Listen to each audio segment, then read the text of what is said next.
On peut parler de guerre commerciale parce que Donald Trump, il est monté en pression progressivement et c'est vrai qu'à chaque fois, on a eu tendance à dire il va s'arrêter, il va reculer, il ne va pas respecter ses promesses et on voit qu'effectivement, à chaque fois, effectivement, il va au bout de cette guerre commerciale. Il y a eu d'abord, vous vous souvenez, les taxes sur l'acier et l'aluminium dans un premier temps où effectivement, on ne savait pas s'il y allait jusqu'au bout.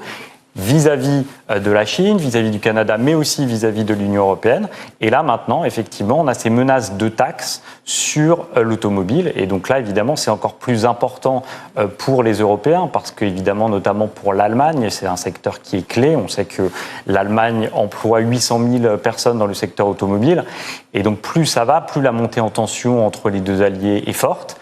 Et pour Donald Trump, si vous voulez, l'histoire, c'est une chose, mais ce qui importe, c'est ses intérêts économiques et commerciaux dans un premier temps, ses électeurs, sa base électorale dans un second temps. On sait qu'il y a les midterms à l'automne prochain, et donc là, il n'y a aucune chance qu'il recule.